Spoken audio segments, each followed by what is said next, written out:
오늘 하나님께서 이 시간에 주시는 생명의 양식은 믿음의 싸움이라는 제목을 가지고 여러분들과 함께 생명의 양식을 나누도록 하겠습니다.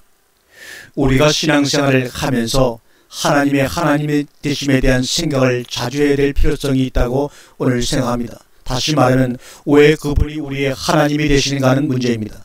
우리가 일상생활을 하는 데 있어서도 내가 하는 일들에 대해 나태와 안일함 즉 매너리즘에 빠져버리게 되면 삶의 이유도 모르고 의미도 없고 재미도 없고 해서 소위 무기력한 사람이 되기가 쉽습니다. 그런 사람들은 사회에서 별로 반가워하지 않고 심지어 가정에서조차 어두운 그림자 요소가 돼서 싫어하게 됩니다. 특히 신앙생활이라고 하는 것은 당장 어떤 것이 얻어지는 것이 아니기 때문에 자칫 잘못하면 어떤 고정관념 속에 사로잡혀서 그런 매너리즘에 빠지기가 참으로 쉽습니다. 이 매너리즘에 우리가 빠지면 어떤 현상이 일어나는가 하면 자꾸 자극적인 것을 기대하게 됩니다. 그래서 한때 시한부 종말론 같은 것들이 세상에 히트를 쳤던 것입니다. 인간은 누구나 시기적으로 혹은 상황적으로 여건적으로 그런 매너리즘에 빠지기 쉬운 요소들을 가지고 있기 때문에 하나님께서는 그럴 때마다 어떻게 조치하시고 인도하시는가 하는 부분들을 오늘 아브라함의 기록을 통해서 말씀하고 있습니다. 그래서 오늘 말씀의 제목을 믿음의 싸움이라고 붙였습니다. 이 믿음이라고 하는 것은 살아있는 것이고 생동하는 것이라고 볼 수가 있지요. 믿음이라고 하는 것이 살아있지 못하면 죽은 믿음인 것입니다. 그래서 야고보 사도가 야고보서를 쓴 목적 자체도 믿음이라고 하는 것은 살아있기 때문에 살아있는 믿음을 가지고 있다면 그것은 반드시 행위로서 나타나져야 된다라고 하는 것입니다. 그래서 내 믿음이 살아있다라고 하는 것을 믿음으로 증명해 보여줄 수 없기 때문에 내 믿음이 살아있다는 것을 행위로서 보여주겠다. 그러므로 너도 어떤 행함을 삶을 통해서 내 믿음이 살아있다는 것을 증명해 보여라고 하는 것이 바로 야고보서의 주제가 되는 것입니다. 사실 초대교회 당시 각 지방에 흩어져 있는 유대인 개종자들 소위 디아스포라라고 하는 이방 땅에 있는 기독교인들에게 있어 가장 큰 문제점은 매너리즘입니다. 내가 기독교인이라고 명분만 가지고 있고 생활이 없는 그런 안일함에 빠져 있는 것이 그들에게 가장 큰 무서운 적이었다고 볼 수 있습니다. 왜 그것이 무서운 것인가 하면 하나님의 백성이라는 자부심도 있습니다. 또 말씀을 듣는다라고 하는 의식도 있습니다. 또 하나님을 사랑한다라고 하는 마음도 있습니다. 여러 가지 그럴듯한 요소와 여건을 다 갖추고 있으면서도 무기력한 전혀 살아 움직이는 것 같지 않은 그런 기독교인들. 그래서 기독교 역사가나 사상가들 가운데는 기독교 초창기 즉 초대교회 로마 황제들의 10대 박해가 없었다면 오늘날의 기독교는 존재할 수 없었을 것이라고까지 극단적으로 표현을 하는 사람들도 있습니다. 결국은 극심한 박해 자체가 내가 기독교인이라는 일깨움과 함께 자부심을 갖게 했다는 것이죠. 지금 우리나라 기독교 현실을 조명해보면 굉장히 위험한 것이 무엇인가 하면 기독교가 너무나 보편화되어 있고 거기에 세력화까지 되어 있다는 겁니다. 그것이 결국은 교권의 행포를 가져왔고 시끄러운 요소가 된 것입니다. 이런 상황 가운데서 한국교회가 어떻게 나갈 것인가 참으로 걱정이 되는 것이 사실입니다. 그래서 지금 한국교회의 가장 무서운 적은 매너리즘이라고 하는 악마라고 볼 수가 있습니다. 사실 하나님께서는 아브라함을 불러놓고 걱정 한 가지를 일가 있었는데 그것은 아브라함은 어떤 종교적인 배경이라든지 분위기라든지 조건이라든지 이런 백그라운드가 하나도 없다는 겁니다. 완전히 외톨이 아브라함 하나를 불러 놓으신 겁니다. 그는 그저 하나님의 말씀 주신 대로 하루하루를 견뎌가는 겁니다. 그런 상황에서 언제 넘어질지 언제 타락할지 언제 배신할지 모르는 불안한 상황입니다. 그래서 아브라함을 부르시는 창세기 12장부터 24장까지가 아브라함의 일대기를 살펴보면 아브라함과 하나님 사이에 아주 처절한 파워게임 하는 것을 볼 수가 있습니다. 아브라함은 자꾸만 육신적으로 흘러들어가고 하나님은 그런 상황 속에 아브라함을 또 부르시고 또 약속하시고 그래서 우리가 신앙생활할 때 확실히 알고 믿어야 할 것은 우리를 향하신 하나님의 작정과 섭리입니다. 하나님께서 우리를 선택하셨다면 섭리가 있다는 겁니다. 만약에 섭리가 없다면 작정을 믿을 수가 없습니다. 하나님께서 우리를 선택했는가는 우리는 모릅니다. 그러나 그것을 어떻게 아는가 하면 우리를 섭리하시는가 하는 현실을 보면 하나님께서 우리를 선택했는가를 알 수가 있습니다. 사실 섭리라는 것이 도대체 뭡니까? 어린아이들에게 어머니의 간섭은 귀찮은 겁니다. 그러나 간섭이라는 것 자체가 사랑입니다. 너는 내 것이라고 하는 소유 개념에서 시작되는 겁니다. 사랑하기 때문에 간섭하시는 겁니다. 사랑하지 않으면 간섭하지 않으시고 그냥 내버려 두십니다. 성경에서 가장 무서운 단어는 심판이라는 단어나 멸망이라는 단어나 저주라는 단어보다도 더 무서운 것은 그냥 내버려 둔다는 단어입니다. 사도 바울도 그것을 알고서 로마서에 내버려 두셨다고 말을 하고 있는 것입니다. 아브라함의 하나님은 우리의 하나님이시기도 합니다. 아브라함을 선택하신 하나님이 우리를 선택하시고 아브라함을 간섭하시고 섭리하신 하나님이 우리를 간섭하시고 섭리하신다는 겁니다. 무엇으로 간섭하시고 도대체 섭리를 하시느냐? 말씀으로 하신다는 겁니다. 말씀 자체가 내 사건 속에, 내 생활 속에, 내 삶 속에 침투하는 것이 섭리입니다. 그래서 말씀이 내게 사건화되지 않으면 하나님의 섭리는 없다라고 해도 과언이 아닙니다. 특히 우리가 지금 조심해야 될 것이 무엇인가 하면 우리는 말씀을 공통적으로 받습니다. 그런데 그 말씀이 섭리와 간섭으로 어떤 개인에게 적용되고 안 되는 문제는 각자의 문제인 것입니다. 우리는 성경이라는 공통된 말씀을 다 가지고 있습니다. 모든 기독교인들이 이 말씀들이 하나님께서 나에게 주시는 말씀이라고 그렇게 믿고 있습니다. 그러나 그 말씀들이 내게 성취되고 안 되는 것은 모든 기독교인들의 문제는 아닙니다. 어떤 기독교인들에게만 국한되는 문제입니다. 그 어떤 기독교인들만은 기독교가 어떤 상으로 인하여 무기력증에 빠져 있다 할지라도 그들은 환경과 조건과 상관없이 사랑의 믿음을 가지고 삶 속에서 믿음 생활을 하는 사람들입니다. 어떤 의미에서 우리는 하나님의 간섭과 섭리가 없을 때는 오히려 그것을 불평해야 합니다. 하나님, 왜 나를 내버려 두십니까? 내가 말씀을 알고 연구하고 추구한다는 것이 중요한 것이 아닙니다. 그 말씀들의 일부분만이라도 내 삶의 사건 속에 어떻게 들어와서 역사하고 있느냐가 사실 더 중요하다는 겁니다. 신약성경에서 하나님은 죽은 자의 하나님이 아니라 산 자의 하나님이시라고 말씀하고 있습니다. 그러면 산 자라는 것이 도대체 뭐냐 이 말입니다. 죽은 사람도 핏줄을 가지고 있고 심장을 가지고 있고 사지백지를 다 가지고 있습니다. 그러나 죽은 사람의 심장은 움직이지 않는다는 것이고 산 사람의 심장은 움직이고 있다는 겁니다. 모든 사람이 다 믿음을 가지고 있습니다. 모든 기독교인들의 자신은 믿음이 있기 때문에 교회에 나가고 신앙생활을 한다고 합니다. 그런데 그 믿음이 어떤 사람은 죽은 믿음을 가지고 있고 어떤 사람은 산 믿음을 가지고 있다는 차이점이 있다는 겁니다. 그러면 죽은 믿음은 뭐냐? 죽은 믿음이란 인간적인 신념만, 의지만 가지고 있습니다. 신념이란 막연히 될 것이다라는 겁니다. 나는 죽으면 천국 갈 것이다. 내 아들이 이번에 꼭 대학에 합격할 것이다. 단지 신념뿐입니다. 그 얘기는 바로 현재는 죽어 있다는 얘기입니다. 이 시간은 죽어 있다는 얘기입니다. 이것이 바로 죽은 믿음입니다. 그러나 삶 믿음은 생활과 삶 속에서 순간순간마다 이어지면서 약동하고 있는 것입니다. 살아있는 믿음은 지금도 역사하고 있습니다. 내일도 모레도 내년도 아닙니다. 죽은 후에도 천국도 아닙니다. 죽은 후에 부활도 아닙니다. 지금 천국이고 지금 부활이고 지금 평안이고 지금 기쁨이고 지금 감사입니다.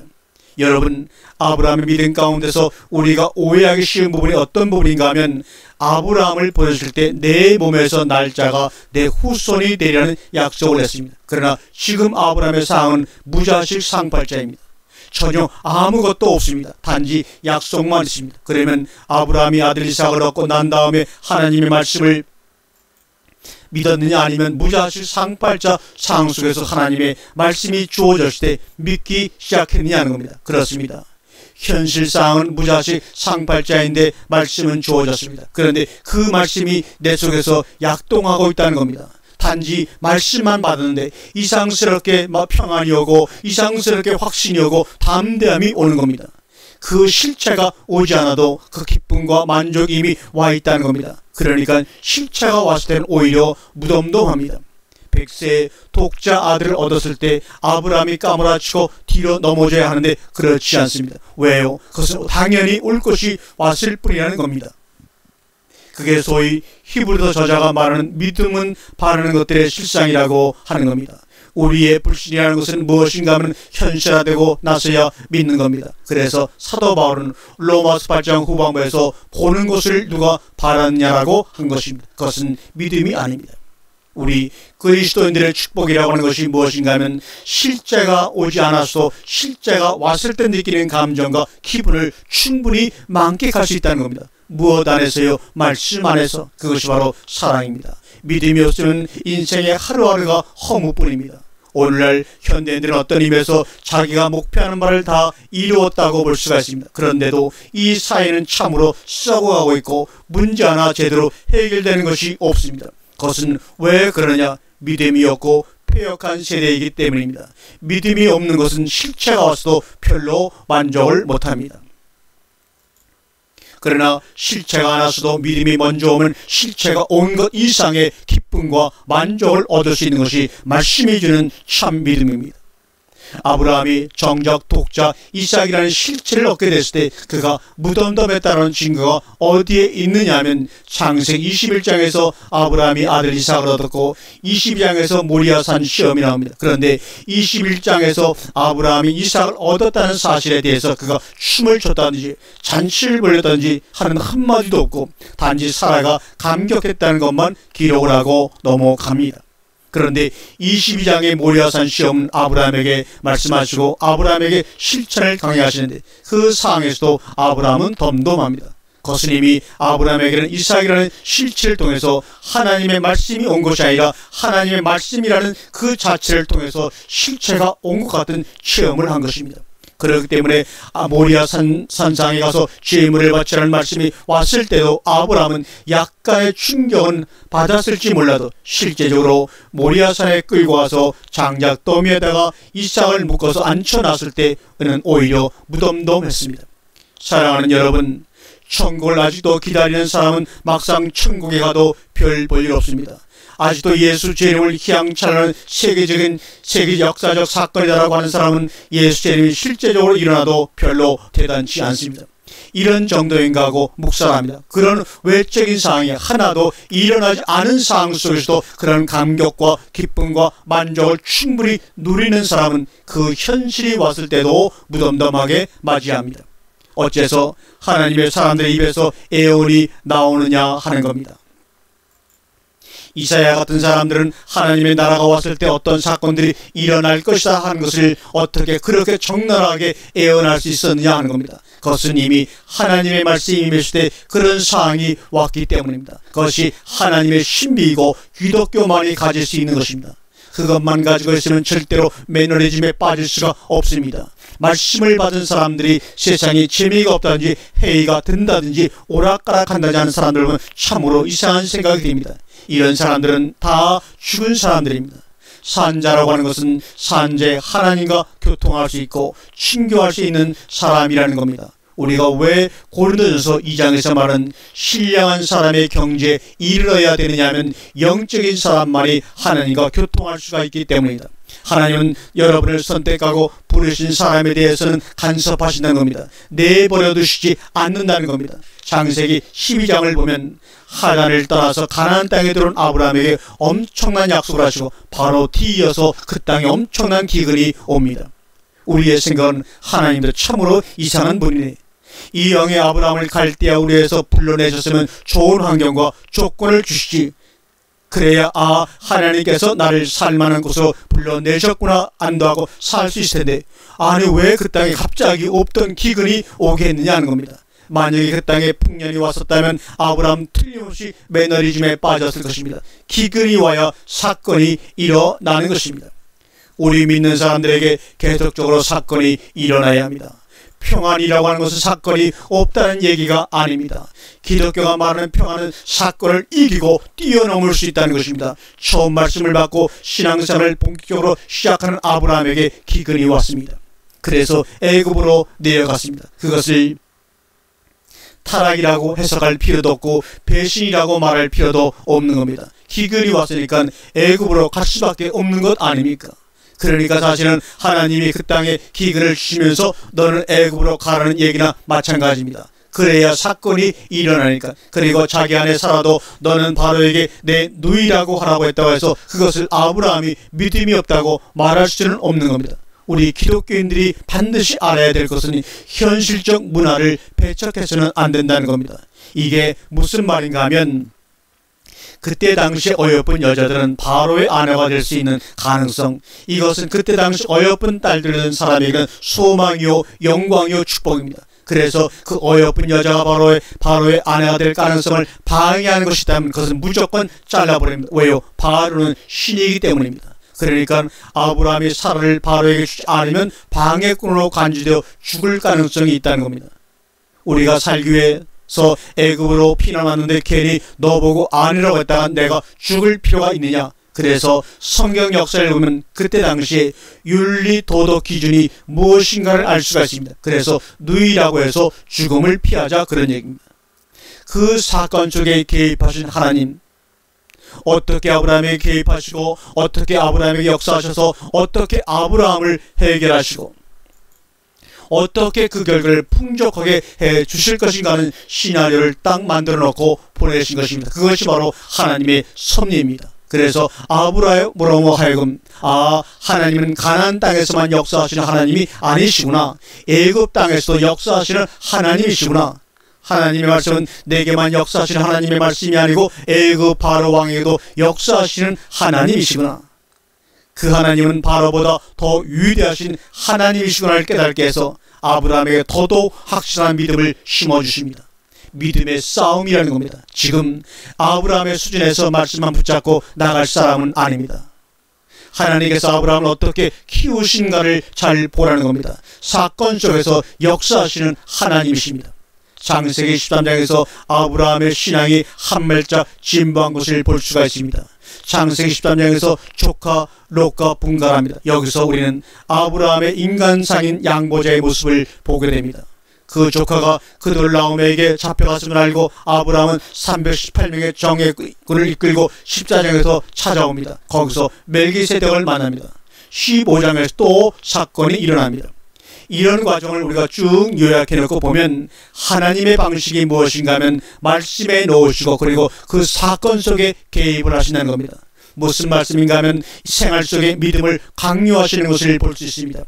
예배당 안에서의 믿음을 요구하시는 것이 아닙니다. 기도원 속의 믿음이 아닙니다. 하나님은 일반적인 평범한 생활 속에 믿음을 강요하시고 요구하시는 겁니다.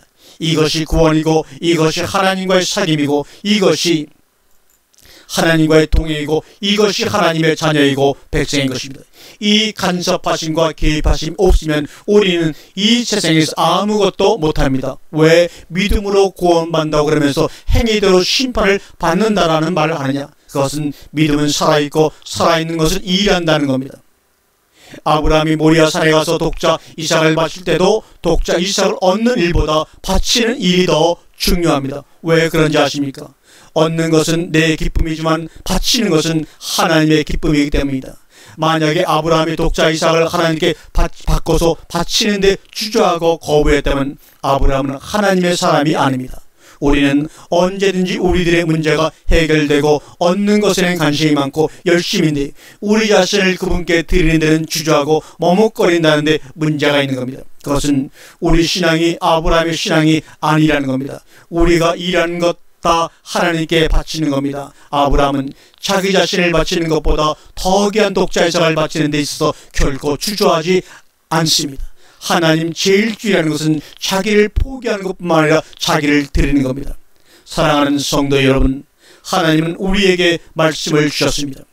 또 우리에게 말씀을 계속해서 주십니다. 그리고 그 말씀 속에 당신은 반드시 개입하셔서 우리로 하여금 당신의 나라로 인도하십니다.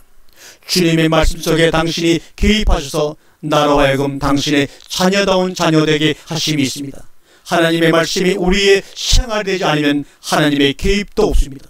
하나님의 개입하심은 곧 나를 향한 하나님의 섭리이기도 한 것입니다. 아멘, 아멘.